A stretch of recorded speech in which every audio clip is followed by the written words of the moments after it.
If you go into the kitchen to cook a dish, and the very first thing you get is a recipe, and you follow the recipe, and you work with the recipe, eventually you'll master that dish.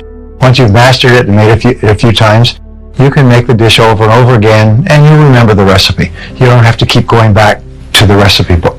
Now, if somebody says, boy, that's really delicious, you don't say, well, it's a miracle, like something out of voodoo. No, you just followed a proven recipe that had been worked out by people before you. And that's basically the secret of success. If you want to be successful in starting a business, then you study what people have learned, and everything that people have learned they've written down or shared in seminars or put onto audio programs is, I learned this from a very wise man named Kopmeyer, who spent more than 50 years studying success. And he had developed more than 1,000 success principles that he had derived out of something like 6,000 books. And when I met him, I asked him the question you would ask. Of all these 1,000 principles, because I had studied it all, which is the most important principle of all? And he said, Brian, he said, it's simple. He said, use proven success methods. He said, learn from the experts. He said, Brian, you'll never live long enough to learn it all for yourself. So what I find is that successful people are those who learn from others who've gone before them. Unsuccessful people try to make it all up, like a cook going into the kitchen, taking ingredients out of the cupboards, throwing them all in a bowl, and wondering why it doesn't taste good. This is why people's sales careers, why 80% of salespeople are functioning well below their potential. Only 20% make all the money. Why 20% of businesses in any industry make all the profits. Why 20% of the professionals in any service make 80% of the money, and so on. It's because they follow proven success principles, proven recipes, proven formulas, proven combinations, and they just do them over and over again until they master them. Then they can do more and more of them, faster and faster, easier and easier, at a higher level of quality. And all that translates into greater results. We are where we are and what we are because of the choices and decisions that we have made in the past. Choices and decisions with regard to the jobs we take, the people we work with, the people we marry, live with, socialize, the investments we've made, the uses of our time, and so on. We are where we are and what we are because of our choices and decisions. So the starting point of changing our life is to make new choices and decisions, which requires that we stop making old choices and decisions that are not helping us. In other words, to get into something new, you've got to get out of something old. To start associating with positive people, you've got to stop associating with people who are not helping you. And in many cases, people realize they're going to have to break off old friendships, break out of relationships. I've seen this happen countless of times. Quit jobs, stop associating with negative family members who are constantly critical. You're going to have to reorient yourself to more positive people. Now, the third principle that's so important is this, is that there's a law of attraction in the universe that says that you attract into your life people and circumstances in harmony with your own thinking. So if you start to read really good material, set goals, commit to your own personal development, strive to become good at what you're doing, listen to positive audio programs, associate with positive people like at this seminar, what happens is you set up a force field of energy that is invisible, but it attracts into your life people, circumstances, possibilities, opportunities that would not have been there in the absence of your own changed thinking. So all three conspire. Stop making bad decisions, start making good decisions, start associating with people who encourage you, are in harmony with what you think, and then trust to this law of attraction to bring the right people into your life.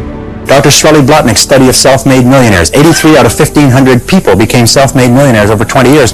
He found that the one quality that they all had in common was that they picked work that they loved, they specialized in that work, they became very good in it, and they eventually became paid very well for it, and then they held on to the money. I throw that last one in because I know a lot of you can relate to that.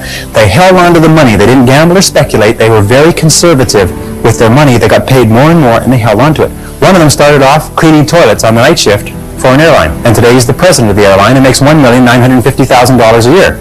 He's been with the airline for 35 years, but it's not difficult to become a millionaire when you're making $1,950,000 a year. Even with taxes, you can still do pretty well. He found that the quality that separated these people from the ones who struggled for 20 years and weren't much further ahead than when they started was that they became totally absorbed in their work, totally committed to their work. They lost themselves in their work, and when they lifted up their head about the age of 43, 44, their accountant told them, by the way, you're worth over $1 million now. Did you know that? Most of them became wealthy without even knowing it. And so it's important that you find the work that you can commit yourself to. It's important that you find the relationship you can commit yourself to. And if you are an employer and you have people working for you who are not committed to their work, these people are like rotten apples in a barrel. I have found that people who are not committed to their jobs are people who will always cause trouble within an organization. And the people who are committed, you don't have to be the most talented, and you don't have to be the best looking, you don't have to be the best educated, but if you're committed to your work, you'll do more than all the people with all of those blessings. So commitment is important. Helen Keller said this beautifully. She said, life is either a daring adventure or nothing at all. That the tendency, she said in the earlier parts of this statement, she said the tendency to seek security is the low road to failure. That courage is absolutely essential. And one of the things that I used to think that if you were really courageous, eventually you got to the point where you weren't afraid. I'm going to tell you something, that if you're not a little bit afraid, at least 3 or 4 nights a week, you're not trying hard enough. If you're not falling on your face over and over again, if you're not trembling when you go to sleep with your heart pounding, then what is happening is you're not trying hard enough. You're living too far within your potential. That all really successful people live on the outside edge of what they're capable of. And it's always a little bit scary on the outside edge because we all have feelings of uncertainty. We all have fears. We all have doubts that hold us back. But the brave person is simply the person who moves forward and keeps taking the chance. And you cannot imagine a successful person without courage. You cannot imagine a successful person without the courage to face and confront their fears and to move forward. I remember discovering something that was astonishing to me, and it was that your level of self-esteem or self-worth, your sense of personal value, the amount that you like yourself and respect yourself, determines the entire quality of your life. It determines the goals you set and how big they are. It determines how much you believe in yourself, which is how much you persist in your goals. It determines what you learn. It determines how much you like other people, how much they like you back. So the psychology of achievement is based around this concept that the more you do the things that make you feel good about yourself, which is setting goals, working toward them, treating people well, learning, taking good care of yourself, all the positive things that you do, raise your self-esteem, improve your self-image, improve the quality of your relationships with other people, and enable you to have a wonderful life. And that just set me off. I teach a program. It's an advanced coaching and mentoring program to business owners. And I tell them that if you come and work with me for 1 year, I will show you how to double your income and double your time off within 12 months. And then what I do is I front-end load the first day of coaching so that they double their income within 30 days. Everybody does it. It's very simple. I hand them out a spiral notebook, like a school notebook, and I say, what I'm going to ask you to do is I'm going to ask you to write down 10 goals that you'd like to accomplish in the next 12 months. Write them in the present tense as though they are already a reality. Not I will earn, but I earn. And then at the end of it, write by and have a due date. I earn this amount by this date. I weigh this number of kilos or pounds by this date. I achieve this goal by this date. Now, when you write it down, you engage in what is called a psychoneuromotor activity, which is a 50-cent word, as we say. It's a big word. But what it means is that you see it when you're writing it, you sub-vocalize when you are speaking, you kinesthetically write it, and by doing the handwriting, you actually program it into the hard drive of your subconscious mind. And I've had people do this exercise once, and a year later, they found that list of goals, and they were astonished to find that 8 of the 10 goals had been achieved. I spoke to a gentleman recently, remarkable story. He said, after he had gone through my seminar, and he heard me say, write down 101 goals that you want to accomplish in your lifetime. Well, he was about 24, he was struggling, he was poor, he had a used car, no money, unmarried, single, so on. So he went home that weekend, he got a spiral notebook, he wrote down 101 goals. Now, 12 years later, I'm coming back to the same city, Atlanta, Georgia. And so he came to my seminar, and he said, I have to talk to you. He said, because 2 weeks ago, I was going through my papers, and I found that notebook. And I said, there's that notebook I wrote so many years ago. And he took it out, and he said, I wonder how I did. And so he began looking, and he took out a pen, and he began ticking off the 101 goals. So, yes, I achieved that, and I achieved that, and I achieved that. He said, Brian, and he started to cry. He started to shake. He said, Brian, I had achieved all 101 goals in 12 years. One of my goals was to marry a beautiful woman, which I did. To have children, which I do. To start my own business, which I did. To become a millionaire, which I am today. To own a new Mercedes, which I have. To put my children in private schools, which I did. To travel around the world, to learn a language, to sing a song, to learn to speak. He said it was unbelievable. He said, not 100. 101 goals had been achieved in 12 years. He said, and it was overwhelming to him. He could not believe it because I had told him, if you write them down, it's like programming them into your subconscious mind, where they then begin to work 24 hours a day while you're doing other things.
up is down, what's left is right.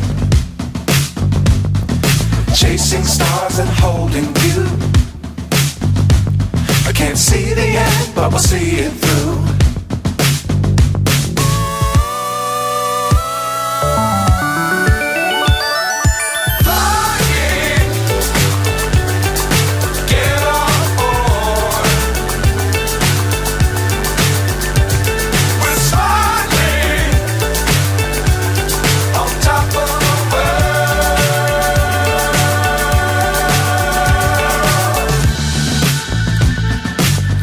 Times don't fly too high. Be sure to keep the ground in sight. Fly forever if you keep it tight. Love the world but keep the sky on your mind. Fly!